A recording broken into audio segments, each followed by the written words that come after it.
Is fly fishing in the dead of winter even worth it? I mean, it's so cold, you've got to bundle up and look just like the Stay Puft Marshmallow Man. You get ice in your rod guides, you can't feel your fingers. Oh, and the fish aren't as active either. That sounds like a pain in the butt. So why do we see so many people not just fly fishing in the winter, but absolutely loving it? Well, here's the truth. Winter fly fishing is tough. It is cold, but it has enough redeeming qualities that I honestly look forward to it as much as any other time of the year. I've been fly fishing for over 20 years, and I've fished every winter for at least the past decade. On today's episode of Untangled, I'm going to share everything that I do to have a successful day on the water in the dead of winter. From finding the fish to picking the right flies and staying warm, you're going to learn about it all. This is Untangled, fly fishing for everyone, presented by Ventures Fly Co. Hey everybody, welcome to it. This is Untangled and I am your host, Spencer Durant. I promise, winter fly fishing is actually worth it. I'm not just making this up for a video. It's a lot of fun. I'll give you an example. This past February, Alex and I were out on the water. I think the temp that day maxed out around 33 degrees, which for those who don't live in America, that's 33 degrees in freedom units. It's what we use over here. Anyways, it was a cold day. There were no midges hatching. The river just looked dead. And we pulled up to it thinking that, we're just going to have, maybe a couple hours of kind of meh fishing.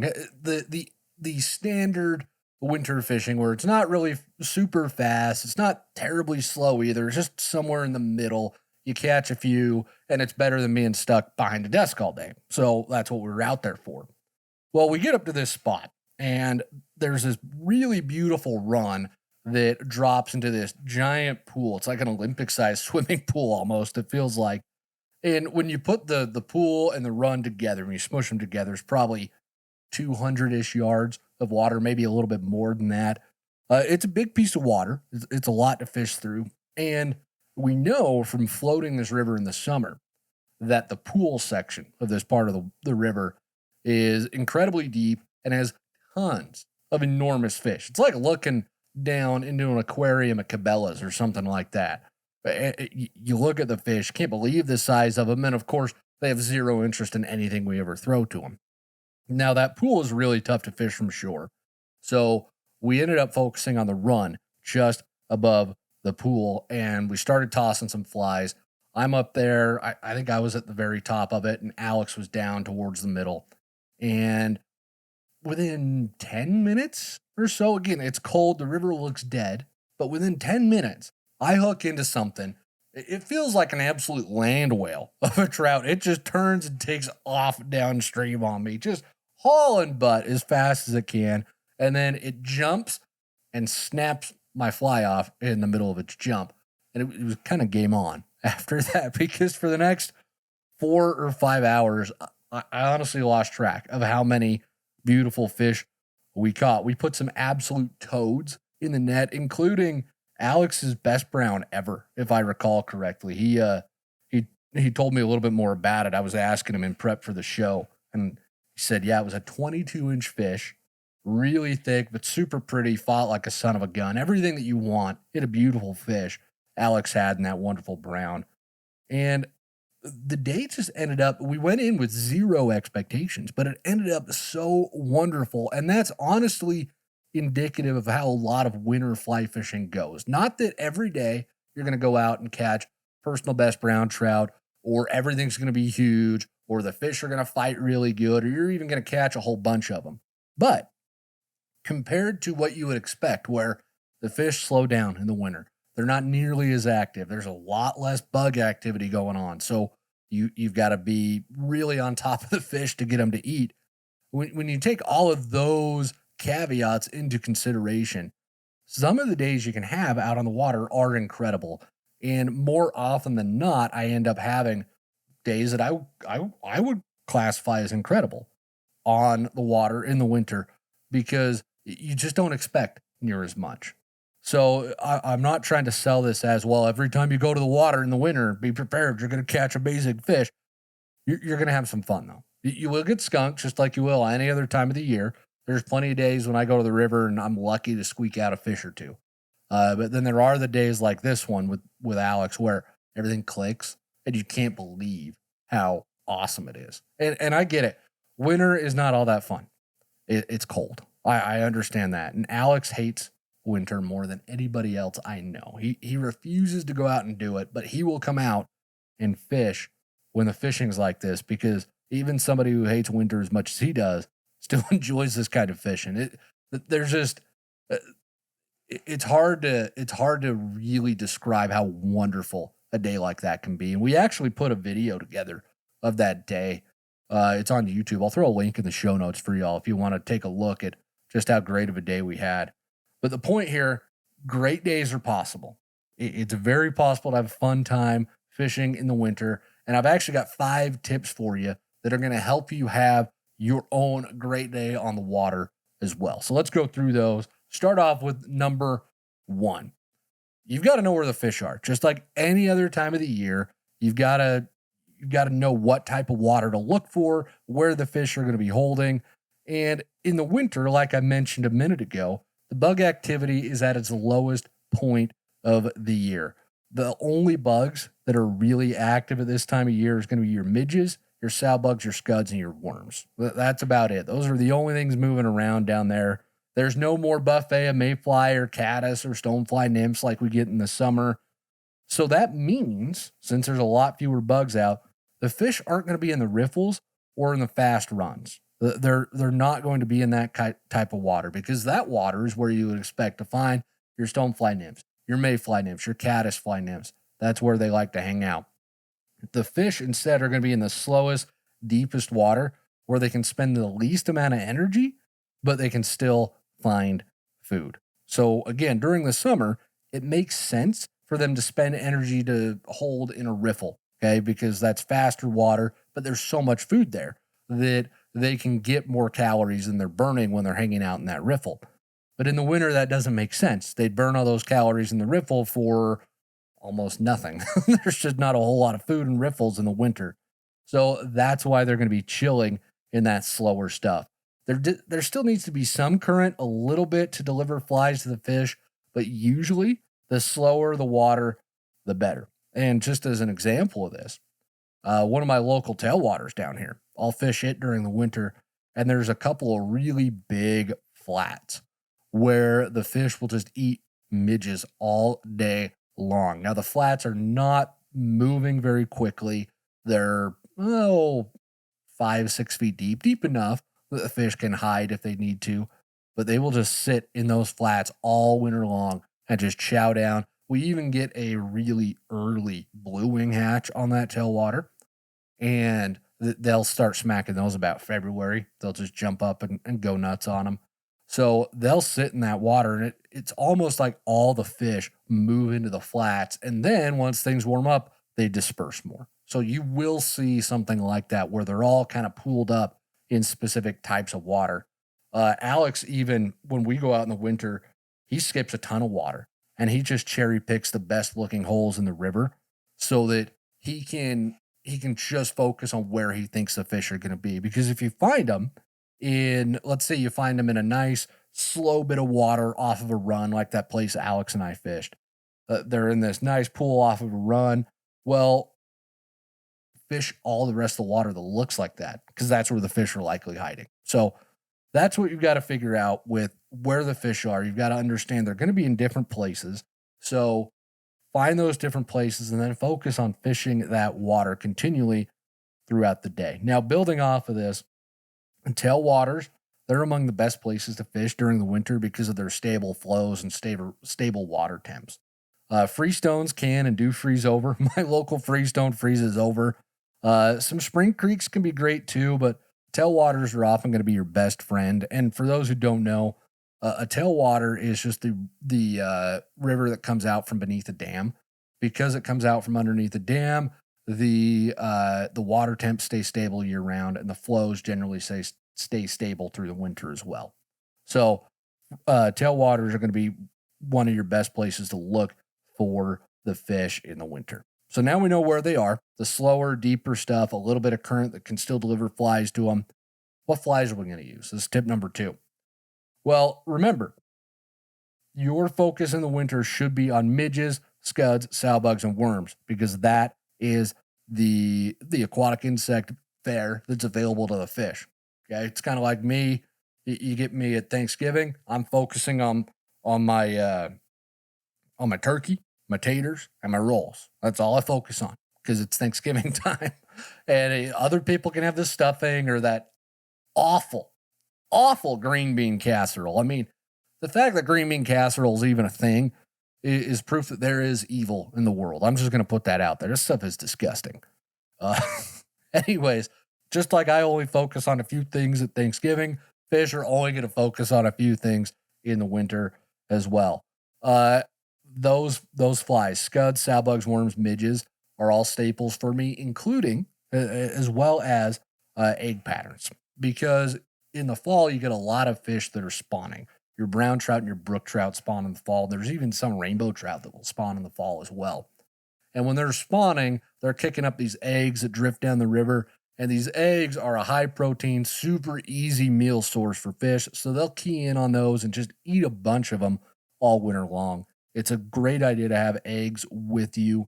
The one thing you want to make sure of, though, is that you're not fishing towards fish that are actively spawning.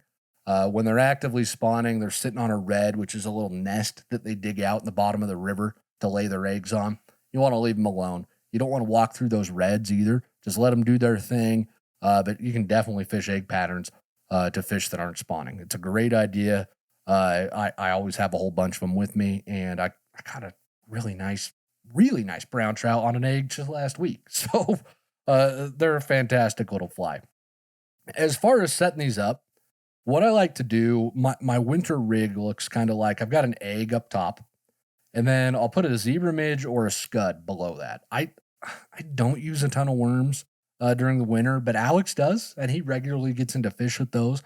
I think it's just kind of preference. And he uses squirmy worms with that, so I'd say those are a must-have as well for anybody wanting to fish in the winter. And then I do set up my nymph rigs with heavy flies, and I go as light as possible on the split shot. I don't use any, if at all possible, because the fish in the winter, they're moving with a lot less energy.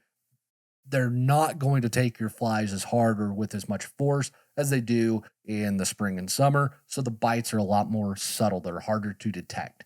The less weight that you have on your rig, on your tippet and your leader in particular, the more sensitive your rig becomes. Heavy flies with tippet is more sensitive than unweighted flies with half a pound of split shot on them. So that is the one caveat to how I do these rigs up. You can also do a dry dropper if you need some extra sensitivity, because the dry fly is more sensitive than an indicator, but then you've only got the one nymph underneath there, so it's not as you don't get as many nymphs in the water. But a dry dropper can be a good one to use in the middle of winter as well. I also mentioned earlier that midges hatch year round. They do. They'll even turn into adults during the winter, which means you can find a midge hatch in the middle of winter, which is honestly one of my favorite things to do. I love fishing midge hatches in the winter because it's so nobody else is fishing dry flies in the winter. And I like being the counterculture guy that goes against the grain a little bit. So it's fun to have that opportunity. And who doesn't like catching fish on dry flies? I love it. The fact that you can do it in January or February, that's just cool. I like that. So with that in mind, I've always got little parachute midges to imitate those in sizes 20 to 24, and then some Griffiths gnats in sizes 18 to 22. And then I've got some midge emergers like a no-see-em and mother shuckers. I've got those as well, just to cover my bases in case those midge hatches do happen. And then for my nymphs, the actual flies I like to use, I just stick with my classic stuff. Zebra midges, and then just generic scud and sowbug patterns. There's a whole bunch of different ones out there, but honestly, any of them are going to work. And I usually like those in a size 14 to a size 18. So those are the flies I use. And if you got any questions on that, please let me know. I'm happy to dish more on how I rig those up as well. But now we got to move on to tip number 3, which is one of the more frustrating things you'll experience with winter fly fishing, and that's dealing with the ice and the guides. because as you're casting, whether it's a roll cast or an overhead cast, your fly line's carrying water, and that water splashes off in the guides, and then it freezes. And picking the ice out of your guides every time, it's going to make your hands cold, and it takes forever. Now, I do know a few folks who spray some cooking spray on their guides, and I think a few companies even make a paste you can put on your guides to keep them from freezing up. But I don't do any of that. All I do instead is when I start noticing the ice building up to the point that it's harming my casting, then I just dunk my rod in the water for about 30 seconds. The water is going to melt the ice because the water is almost always going to be warmer than the air temps. So it'll melt the ice. Then you're good to go for a little bit after that. I really haven't had any luck with the cooking spray. I've tried that before. And then I've never used the paste. There is a little bit of paste out there. I don't like the idea of getting my fly line even dirtier by throwing some paste on the guides and having that track onto the fly line. But Dom Swantowski over at Troutbitten, he highly recommends the Loon Stanley paste. And I've never used it again, but I trust Dom, so I thought that would be worth sharing. Dom also talks about how ice in the guides, it's just part of winter fishing. It's something you're going to have to deal with at some point. There's really just not much you can do to avoid it. And then he also recommends the dunking the rod advice that I had as well. So that's what I do for ice in the guides. There's no trick to get rid of it. It's just something to deal with. All right, tip number 4, probably the next most frustrating thing, and that's how do you keep your hands warm? Well, I'm not kidding when I tell you that I think I've tried every single glove on the market. Everybody, Orvis, Sims, Patagonia, everybody that makes fly fishing apparel, I've tried their gloves. I've got 3 pairs of fly fishing gloves in my truck right now. The only ones that I really like are from Sims, and they don't make them anymore. Go figure. I've always wondered why companies do that. They've got a great product, and then they discontinue it, and the new one's not as good. I just bring back the OG stuff. Let me have the good stuff, right? But the reason I like the Sims ones is they were the least bulky of all the options I tried, and I had a lot of movement, freedom of movement with my hands when I was wearing those gloves. Now, you do have an option with any glove that you use. You can wear some nitrile gloves underneath. Nitrile gloves are just like the latex gloves that you get at the doctor's office, but they're a lot more waterproof. They don't do anything for wind resistance, though. You'll still feel every bit of wind, but they will keep the water off of your hands at the very least. So you could wear those nitrile gloves under a pair of half-finger gloves. That's probably going to be your best bet. But always remember, don't be like me and make this really idiotic mistake where you just dunk your hands with all your gloves on into the water to take care of the fish, because wet gloves are absolutely worse than no gloves. Take your gloves off before you handle the fish. And speaking of taking care of the fish, if you net your fish and if you're using barbless hooks like you should be, then you can just reach into the net with your forceps, pull the hook out, and let the fish go without touching them. You don't have to get your hands wet at that point. Keeps your hands dry. That's honestly what I do as much as I can, unless we need to pose the fish for a picture or we need a release shot, then I'll do it. But I really try to just not touch them too much to keep my hands as warm as possible. And honestly, when it gets down to it, I just don't wear gloves anymore because I want as much dexterity as possible in my hands, and gloves are going to inhibit that. When they get cold, I just stuff them in my wader pocket, or I'll stuff them under my arms for a few minutes to warm them back up. Cold hands are just a part of winter fishing. Even if you're wearing gloves, your hands are still going to be cold. There's no fix for this, I've found. Gloves can be a bit more of a pain in the butt than they're actually worth at this point. That's my experience, though. So I would still encourage you to try a few out. The options that I listed could be great, but I'm just telling you where I've ended up after trying everything out. I just don't use them. So that's unfortunately all I have for you on the hand warming part. But I do have some more positive stuff for tip number 5, and that's all the layers I wear to stay warm when I'm out in the water. I am an absolute firm believer in wool. I'm an evangelist for all things wool. There's no fiber better than wool in the world. I absolutely love it. And I've got more, I think I have more wool products than I have anything else sitting in my closet right now. Merino wool is among my favorites, and it's really popular because it's so light, it's really warm. The only issue with merino wool is it's not nearly as durable. So if you're going to spend the money on getting some merino wool base layer stuff to wear, get the heavier stuff, get the 350 grain or gram stuff, because that's going to last you a little bit longer than the cheaper stuff that's a lot thinner. Or you don't have to go with merino wool. You can go with any other kind of wool and it's going to work. Merino's great and I love it. I've got merino products and it's as good as everybody says it is. But the caveat is it does wear out quickly and it's not cheap. So replacing it, I'll tell you all a story. When my wife and I got married, we lived with my in-laws for a little bit because, broke and I was still in school, going to college to be a teacher. And anyways, I was doing my laundry one day, and my mother-in-law walked into the laundry room, and she saw some of my wool long johns sitting there, and they're full holes. And she looks at me and says, "Well, when are you going to replace those?" And I said, "You got the money to replace them? Because I don't." And I'd hung on to these things for 6 years or something ridiculous. They honestly weren't doing me any good because they were so full of holes, but I held on to them for so long because they were so expensive to replace. So that is the downside to merino. That, anyways, what I wear. Like I said, I've got some wool socks for my feet. I love everything from Darn Tough. Their socks are fantastic. I can't recommend them enough. And then I've got some long underwear made from wool, like I talked about. And then I go with even more wool on top of that. I've got some wool pants, the Squala Thermo 350s. I absolutely love those, but you don't need wool pants here. Fleece pants work just as well. Honestly, fleece is really, really good for this. I've also got some underwater pants from Orvis that I really like. They make a great one that I wore for years before I switched over to the wool pants from Squala.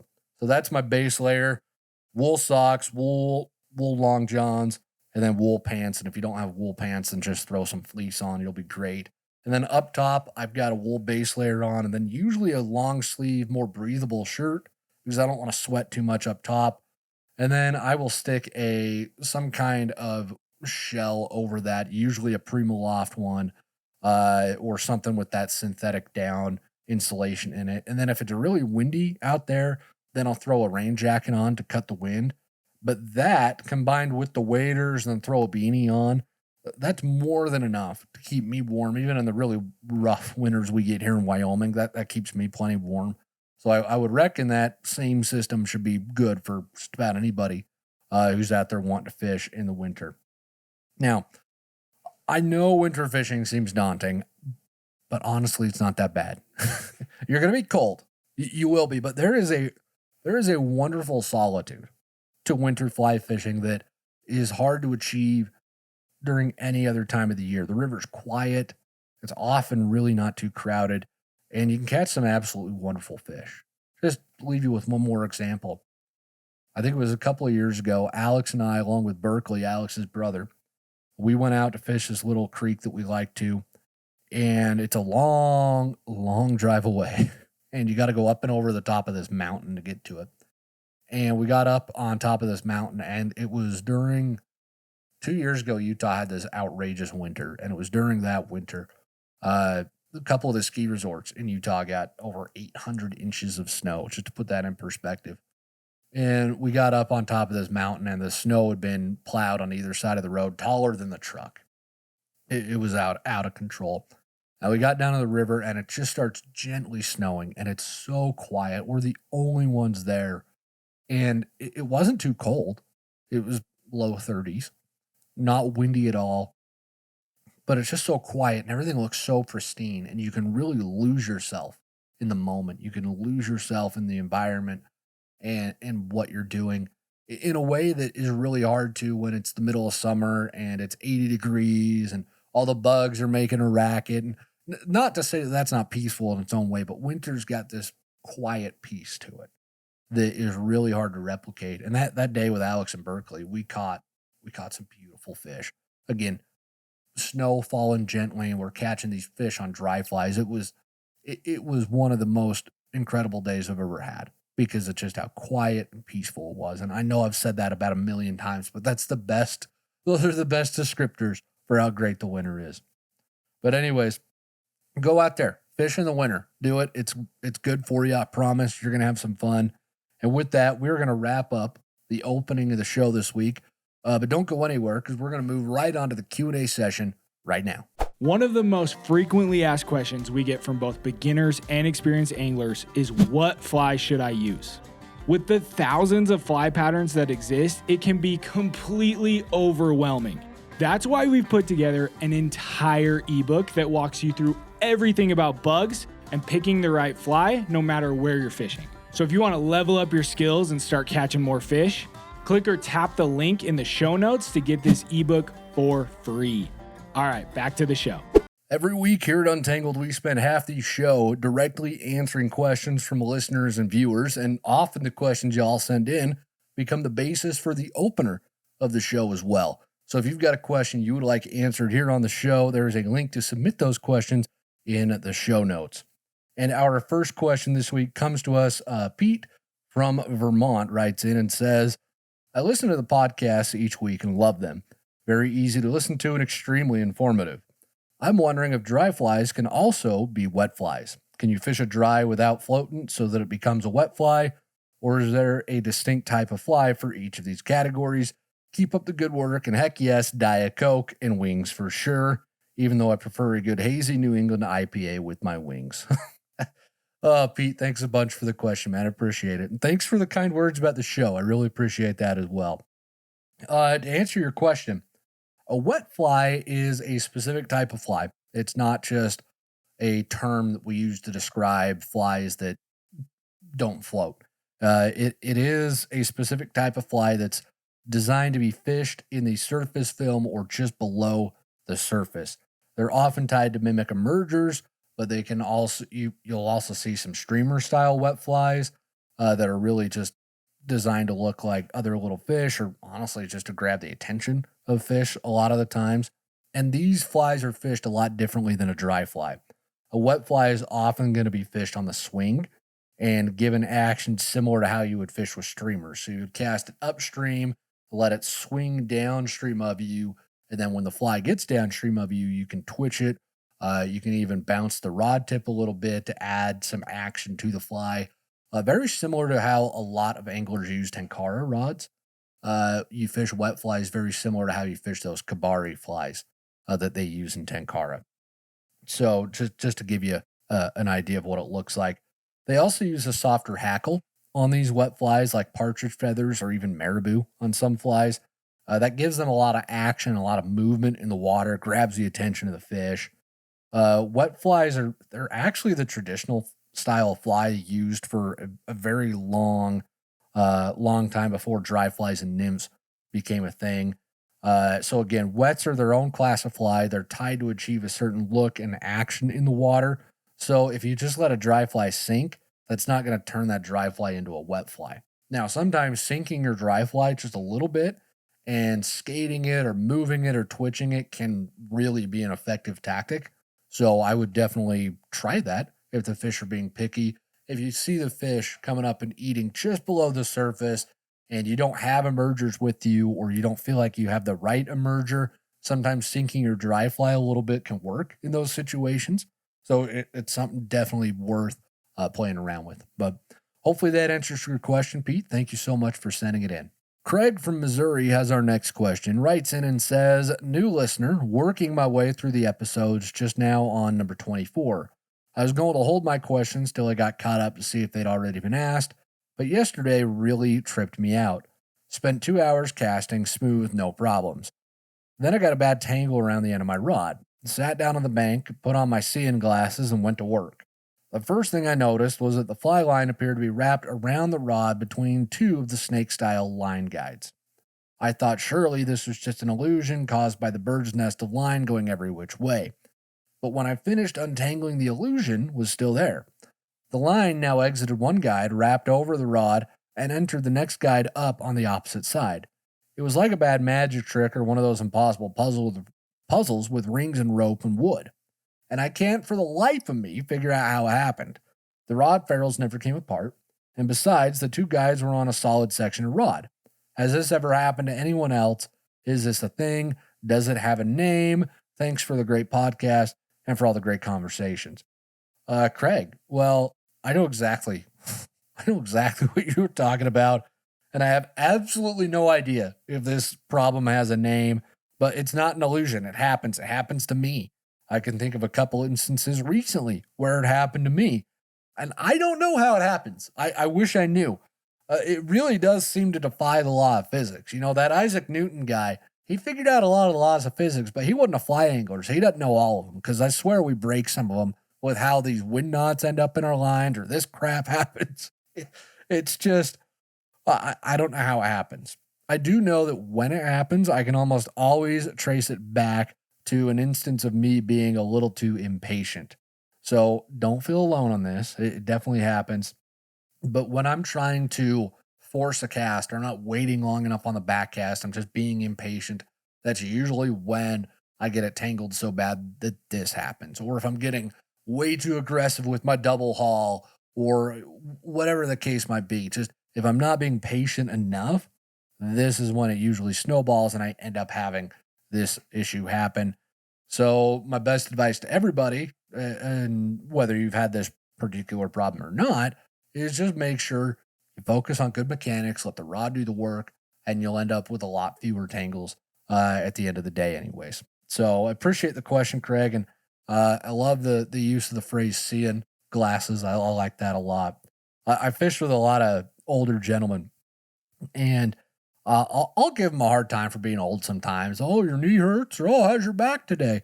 But the one thing I never make fun of them for is the eyesight. I never, in fact, I offer to tie their flies on for them because I know that day's coming for me eventually, and I just hope somebody's there to tie my flies on for me too.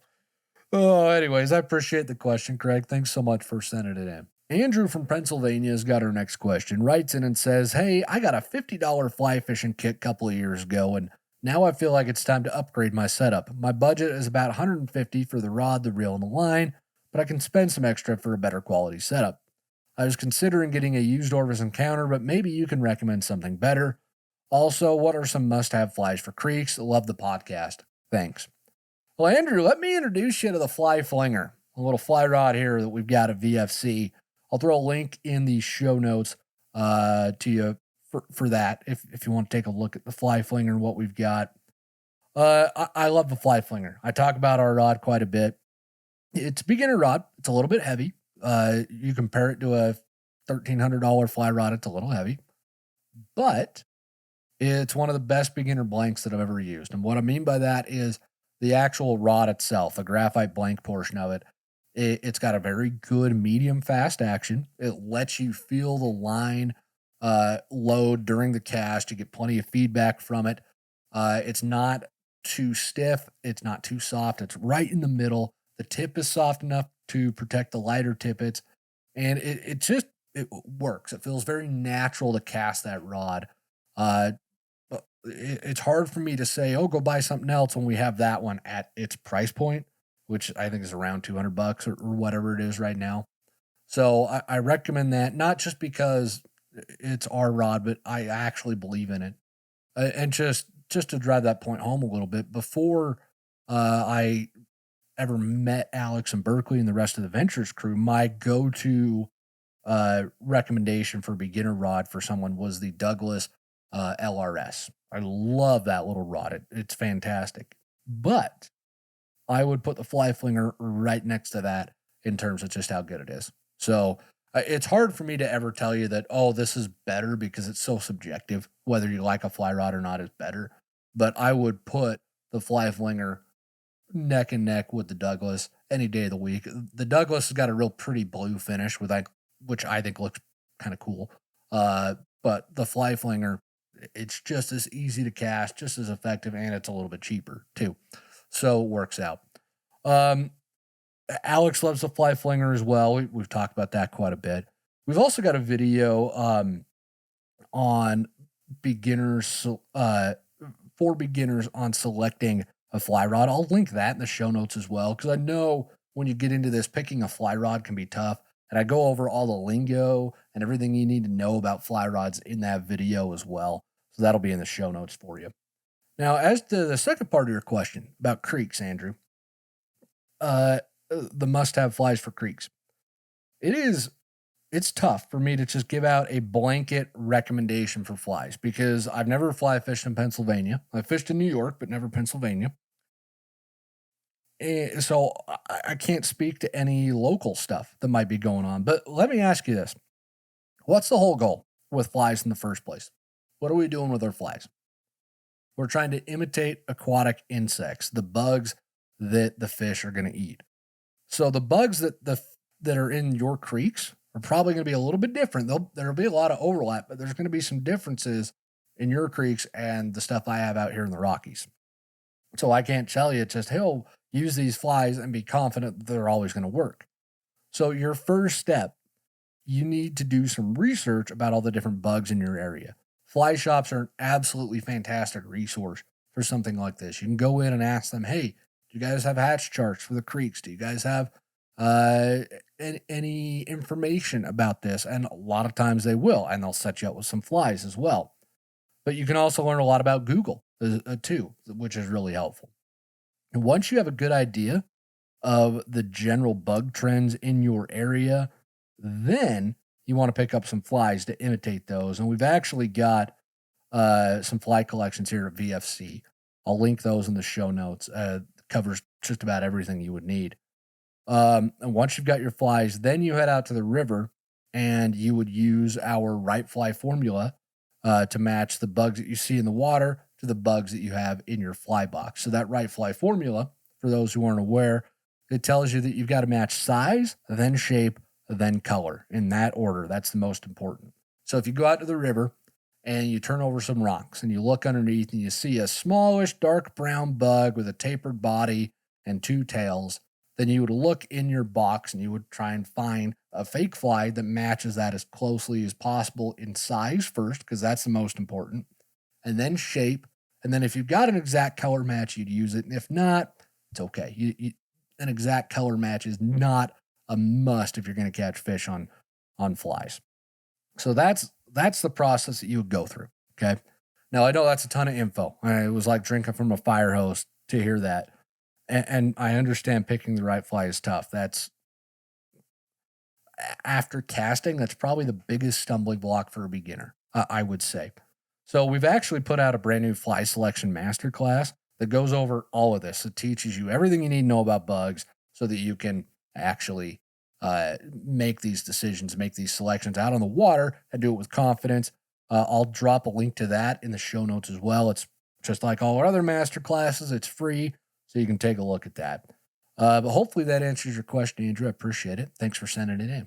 Harrison from Utah has our next question, writes in and says, what is the best way to tell where the fish are in the water column? Harrison, that's a great question. So let's say you get to the river and let's say there are no fish actively rising, which that means the fish are eating flies off the top, or you can see them feeding just below the surface. So if you get there and you don't see that happening, that's not going on, then it is a very safe bet that the fish are hanging out in the bottom third of the water. So if you're fishing a river that's 6 feet deep, they'd be in the bottom 2 feet of the water. So if the fish aren't rising, then what you want to do is you want to start out with a nymph rig and get your flies down to the bottom.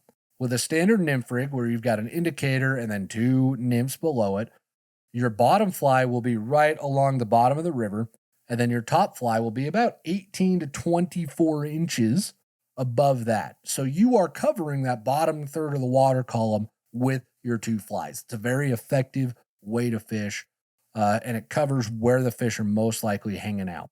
The reason the fish are going to be down there is if they're not rising, if they're not eating off the top, the bottom of the river gives them a place where the current is less strong because the current's moving a lot slower in the bottom than it is on the top. So they don't have to spend near as much energy up on top, or down at the bottom to hang there. They can just hang out and kind of relax, do whatever it is fish do in the bottom of the river. And then they get a steady diet of bugs with the current pushing the bugs into their face so they can just reach out and eat. Honestly, you think about being a fish, it sounds perfect. All you got to do is move a tiny bit and eat. I'd love that if eating was that easy for me, if my food just came right at me like that. But anyways, that's why they're going to be down there. That's where the food is, and they don't have to spend too much energy unless there's a hatch going on top. So if you don't see a hatch and you throw into that bottom third of the water column, then you could start slightly adjusting your indicator rig so that your flies are just bouncing right along the bottom. That's where you want them. And then you'll find out the exact depth of where they're hanging out by making these small adjustments and then catching some fish. But almost always, you're going to find them in that bottom third of the water column unless they're actively rising. So that's where I would go focus. And that's the quickest and easiest way to figure that out. So thank you for sending that question in, Harrison. I appreciate it.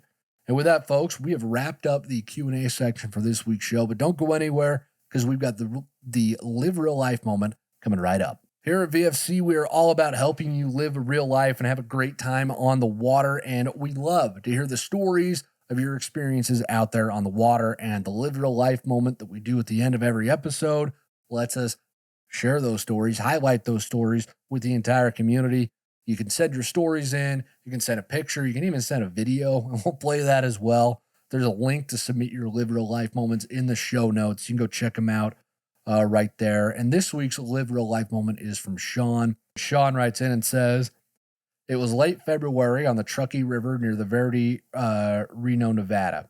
Temp was 28 degrees. Water temp was 40 degrees. Bought a new Helios 10-foot 4-weight rod.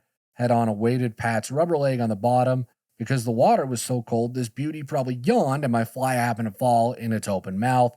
LOL, personal best, 25 3/4 inches, not a mark on her. Thank you, Sean. Sean, I love it. And I'm going to be completely honest. I just grabbed this and didn't even realize that you caught it in February and that this was the winter episode that just kind of worked. It was the next Live Real Life moment up in the submissions. So that really worked to drive home the whole point from earlier in the show that winter fly fishing can be great and you can get out and have some wonderful adventures with it. I love that description of, it was so cold, the fish probably just yawned and the fish fell in its mouth. That was a good one. I appreciate it, John. Thank you so much. And with that, folks, we're going to wrap the show up this week. I appreciate y'all being here with us. Thank you so much for listening to the show. If you haven't already, please rate and subscribe to the show wherever you're listening to us. The more ratings we get, the more subscriptions we get, means more people get to see the show. It's got more visibility on all the platforms, and that's more people we can help have a great day out on the water. If you've got a question you would like answered or a Live Real Life moment you'd like to share, there's always links to submit those in the show notes. Until next week, everybody, get out on the water, have some fun. Even though it's cold, get out there and have some fun. Live real life.